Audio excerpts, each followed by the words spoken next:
India Pak സംഘർഷത്തിൽ സ്വയം പ്രഖ്യാപിത മധ്യസ്ഥനായി അവതരിച്ച അമേരിക്കൻ പ്രസിഡന്റ് ഡൊണാൾഡ് ട്രംപിന്റെ ഉദ്ദേശശുദ്ധി എത്രത്തോളം ഉണ്ടെന്നതൊക്കെ ഇതിനോടകം പുറത്തു വന്നു കഴിഞ്ഞ കാര്യമാണ്.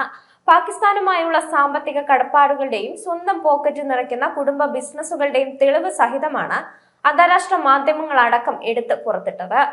ഇന്ത്യക്കൊപ്പമെന്ന് ഇന്ത്യയെ വിശ്വസിപ്പിക്കാൻ ശ്രമം നടത്തുകയും എന്നാൽ പിൻവാതിലിൽ പാകിസ്ഥാനും കൂട്ടർക്കും വിരുന്നൊരുക്കുകയും ചെയ്യുന്ന ട്രംപിന്റെ ഇരട്ടത്താപ്പ് നന്നായി അറിയുന്ന ഇന്ത്യ അതുകൊണ്ട് തന്നെയാണ് ഇന്ത്യയുടെ കാര്യം നോക്കാൻ ഇന്ത്യക്ക് അറിയാമെന്ന നിലപാടെടുത്തതും ട്രംപിന്റെ മധ്യസ്ഥ ആരോപണങ്ങളൊക്കെ കുഴിച്ചു മൂടിയതും.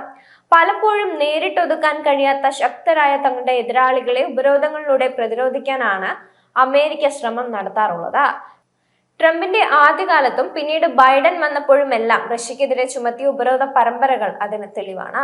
അത്തരത്തിൽ ഇറാൻ, ഉത്തര കൊറിയ, റഷ്യ എന്നീ രാജ്യങ്ങൾക്ക് മേൽ ഉപരോധം ഏർപ്പെടുത്തിയ ഒരു യുണൈറ്റഡ് സ്റ്റേറ്റ്സ് ഫെഡറൽ നിയമമാണ് countering America's advisories through sanctions act അഥവാ CAATSA.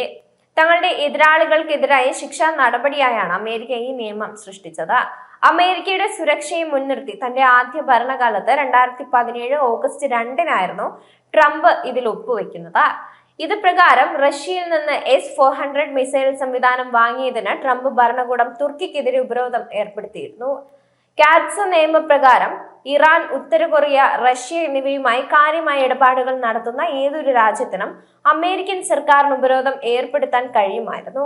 എന്നാൽ തന്റെ രണ്ടാം വരവിൽ അടവും നയവും മാറ്റിച്ചവിട്ടിയ അമേരിക്ക ഇപ്പോൾ റഷ്യയെ കൂടെ നിർത്താനുള്ള വ്യഗ്രതയിലാണ്.